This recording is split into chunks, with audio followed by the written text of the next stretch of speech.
Welcome beautiful Paris Saint-Germain family. In today's video, we'll be previewing the FC Barcelona versus the Real Madrid game, going through stats, lineups, and obviously at the end, a fat-ass prediction, because this is actually a very tough game to predict. I've actually been very great when it comes to predicting games in the Champions League, both match week 1, match week 2, and match week 3, but this one is extremely tough. But let's jump in. There we go. Yamal, Kylian Mbappe. And there will obviously be a big story going into this game between Real Madrid and FC Barcelona. Obviously, Madrid also have Vini, who is playing in very good form so far this season. Real Madrid are obviously sitting at the top of the table with FC Barcelona right in behind. So it's an early, not title deciding game, but title fighting game.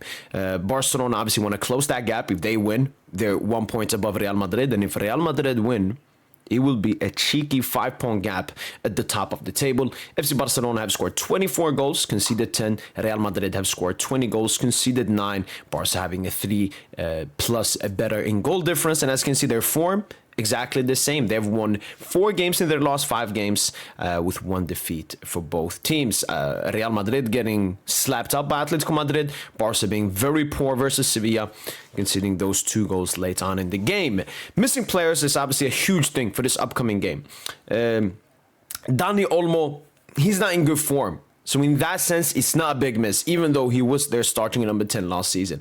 Pablo Gavi, again, I don't think he's a big miss for FC Barcelona. Why? Because he's not been in good form, basically ever since, unfortunately, tearing his ACL. Robert Lewandowski came back into the season injured and has been poor when playing and has been gotten injured once again for FC Barcelona. So I don't think, obviously, having them in the squad, being able to bring them off the bench or potentially starting them is obviously a strength, but I don't think it's like a huge miss for FC Barcelona where they should be worried. But Juan Garcia, they have to be worried. I read the stat early on Twitter. FC Barcelona haven't kept a clean sheet ever since Juan Garcia got injured and Wojciech Szczesny took his place. So Juan Garcia will be a huge miss, especially when you're facing a team like Real Madrid with Kylian Mbappe and Vinicius Jr. You want a top keeper, Juan Garcia. So he will be a big miss for FC Barcelona going into this game. And from the reports I've read, Rafinha and Christensen, both of them should be back for this mouth-watering clash, which is great news for FC Barcelona. Obviously, Christensen just having a backup centre-back, why not? But Rafinha is absolutely huge. According to reports, it's still iffy if he is going to start the game. I think this is a big game. I think this is a game where you do push, how can I say, your best players, even though they're coming back straight from injury. We've seen that Paris Saint-Germain are 9. I think if PSG were in a situation like this, like Dembouz came back from injury, we would not have started him, obviously coming off the bench. So Rafinha can still be very impactful off the bench, especially in the second half with more spaces. Rafinha can be deadly in that second half. I'm predicting he will not start the game, but he will definitely come off the benches. He's very hungry to play this game. Moving on to Real Madrid, the only 2 players they're missing is Dani Ceballos and Antonio Rudiger. Rudiger, he's cooked. So neither of these are any big misses for Real Madrid, because these were the 3 players missing. But from a recent report that just dropped, all 3 of Dani Carvajal, Trent Alexander-Arnold, and Dean Huijsen are set to be back for Real Madrid in this game, which is obviously great news for Real Madrid. Dean Huijsen, with Rudiger's injury, so many question marks over their centre-back partnership, and having Carvajal and Trent back is great, even though I don't think they will be starting this game. First, looking here at the Barca lineup I built here, obviously, there could be some changes. Szczesny in goal, 100%. Cubarsí, Araujo. Cubarsí obviously was 100% going to start, and then there was a question mark between Araujo and Eric Garcia. But from the reports I've read, Araujo should be starting this game, and it makes total sense, especially when you look at the athletic pace and everything with Mbappe and everything. You want to have Araujo there at the back. Jules Koundé as the right back, Balde as the left back. Double pivot. I've seen Casados played some games here and there, but I'm very sure it will be De Jong Pedri with Fermi Lopez coming off the hat-trick versus Olympiacos in the UEFA Champions League. Lamine Yamal to start on the right, Rashford on the left, and Ferran Torres up top. Yes, I don't believe... what's his name? I don't believe Rafinha will be starting this game. This is a good lineup. It's very similar to the lineup versus Paris Saint-Germain, but Fermin instead of Olmo, Balde instead of Gerard Martin, and Araujo instead of Eric Garcia, which is, it's an upgrade in all different positions. So this is still a lineup that should make Barca fans confident they can potentially win in this game. Szczesny, I don't think Szczesny's a bad keeper. I just think his because I heard this from Barca fans as well, he doesn't save like the impossible chances or does extraordinary stuff like a Juan Garcia. Like he's like a superstar in the FC Barcelona team nearly. But yeah, looking at this Barca team, they have their defense. That is, you know, their primary defense. That is basically their primary midfield as well. Because, I mean, Olmo hasn't been good, I mean, since the end of last season. And obviously Gavi and Casado injuries and bad form and so on. And then you have Lamine Yamal, who, yes, just recently came back from injury and has been struggling in some games here and there. But it's still Lamine Yamal. And then you got Rashford, who has the most GA for FC Barcelona this season, and Ferran Torres up top, who even started ahead of Robert Lewandowski last season versus Inter Milan, versus Real Madrid in the Copa del Rey final. Ferran scored in the Copa del Rey final and scored versus Inter Milan. So I hope I don't see any injury excuses, because I think Juan Garcia, that's a huge one. Maybe if Szczesny concedes, I don't know, a couple of stupid goals, you can blame me on that. But I think this is a really strong lineup going in from FC Barcelona. You have Rafinha coming off the bench. Rooney Bardghji has been showing some class form recently. You have him potentially coming off the bench. Obviously, Casado, if the game becomes a little bit intense. You have Eric Garcia come in as a centre-back and as a right-back. Barca looks strong going into this game. Taking a look at Real Madrid's lineup, there's only one change I want to make. First of all, Courtois obviously in goal, 100%. I don't see Dani Carvajal or Trent starting this game because they've been, you know, away for a while. I mean, they're going to be facing Rashford. Who knows, maybe even Rafinha starts. So I think Xabi Alonso will go with Valverde as the right back. David Alaba just came back from injury, and it was predicted that he was going to start. But I actually saw some reports that Dean Huijsen will start the game ahead of David Alaba. And I actually believe that, because Dean Huijsen is so important for Real Madrid, especially if FC Barcelona is going to press high up. So I believe it will be Dean Huijsen and Militao, who had an incredible performance versus Juventus and has actually been good this season, apart from the Atletico game. But I mean, you could say that for every single Real Madrid player. Carreras there, another solid performance yesterday versus Juventus, will be coming into this lineup for Real Madrid. Tchouaméni, Güler, Bellingham. I beg Xabi Alonso, not as a Madrid fan or anything, but for Güller's sake and against Bellingham's sake, play Güler as the 10. Güler has been Madrid's second best player this season, or maybe third, because Courtois has been so good as well. I mean, Courtois has reached like underrated status. That's how important and great he is for Real Madrid. But Güler, Mbappe, Courtois, like, you gotta play Güler as a 10. Stop the Jude. Jude has to force himself to be able to place the box-to-box. I heard he was versatile and the most complete midfielder in the world just a season ago. Play him in the double pivot. You know, he has physicality, he has height as well. Put him with Tchouaméni there. And play Güler as a 10. Let Güler find Mbappe in behind. Let Güler find Vini in behind. Let him play make with Franco on that right side. Let Güler start the game as the number 10. Beg you. Obviously, Franco was rested in the game versus Juventus. He'll be starting this game on the right-hand side. Vinicius Jr., who's actually in very good form so far this season on the left. And obviously, Kylian Mbappe, who is in electric form this season, set to start as the striker. And looking at this lineup, Courtois in goal, obviously. Top keeper. When Dean Huijsen starts, Dean Huijsen, Militao, Carreras, Valverde, very good defense. Tchouaméni, good defensive six. Now, obviously, ball playing and so on. It's a little bit forced with the Bellingham stuff. I think the best possible midfield for Madrid in the future is Tchouaméni, Camavinga double pivots with Güler as the 10. Because Tchouaméni, Camavinga, very great double pivots. Both great defensively, but Camavinga obviously very good with the ball and more of a box-to-box profile, unlike Bellingham. Then you got Güler as the 10. But I know it's going to be Güler in the double pivot to Tchouaméni and Bellingham as a 10. And then obviously you got Franco, Vinicius Jr., and Kylian Mbappe. So once again, even though both teams are missing some players here and there should be absolutely zero excuses about injuries or missing players going away from this game. Both teams coming in with strong lineups. I put up some stats right here. So goals scored in all competition for both clubs this season. Barcelona have 33, Madrid 28. Barca takes it. XG, Madrid takes it 29.8 compared to 24.7. And as you can see, Barca have scored 33 goals from 24.7, whilst Madrid have scored 28 goals from 29.8. Real Madrid are underperforming their XG, whilst Barca are heavily overperforming their XG. Goals conceded, Madrid 10, Barcelona 14. XG against, 12.4 and 14.5. So Barcelona are basically conceding what they should be conceding, whilst Madrid Courtois obviously saving them a little bit. Goal difference 18 and 19, extremely tight. So looking from these stats, Madrid better defensively, Barca better offensively, but once again, very tight. This is something though really interesting to take a look at. Top 3 in GA in both teams. At Real Madrid, you have Kylian Mbappe, Arda Güler, and Vinicius with 17, 9, and 8 each, which accumulates to 34 GA. Whilst FC Barcelona's top 3 GAs this season is Lamine Yamal, Marcus Rashford, and Ferran Torres with 9, 8, 6 accumulating to only 23.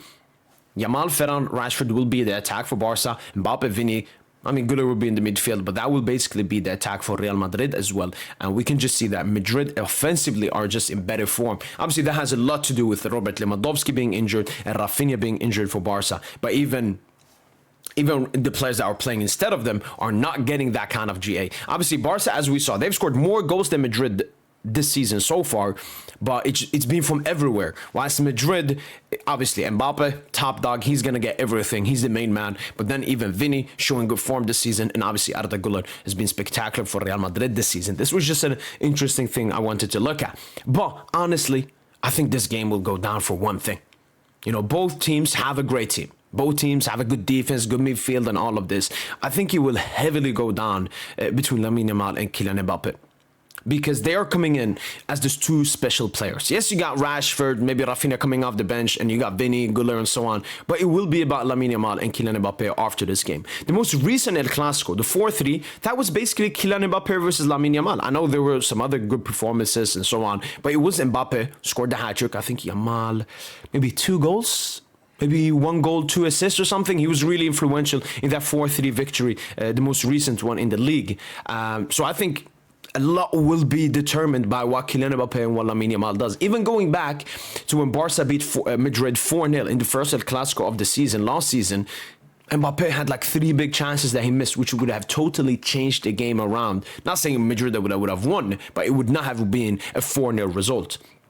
And Lamine Yamal, I think last season, 4 games, 5 GA in the El Clasicos. Mbappe obviously got the hat-trick, got the goal in the Supercopa, got the free kick in the Copa del Rey. He has very similar numbers, around 5, 6 GA in the 4 El Clasicos that he played last season. So it will be determined by Kylian Mbappe and Lamine Yamal. Kylian Mbappe has obviously been in much better form than Lamine Yamal so far this season. But we know Yamal, he likes to turn up for the big games, and this will be a big game. It's a big occasion, and he has to turn up. None of those Instagram stories, none of that childishness. We need goals.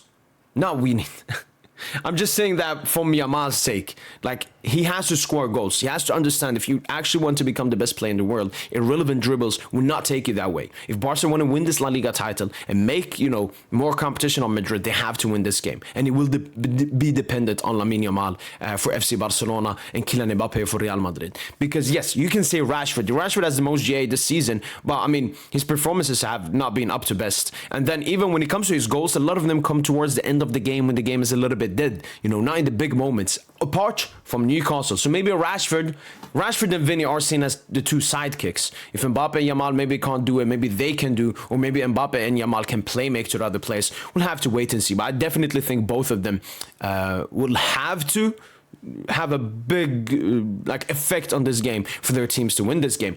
One thing I also wanted to look at was obviously the recent form between the 2 clubs. Barcelona obviously smashed Real Madrid 4 times last season.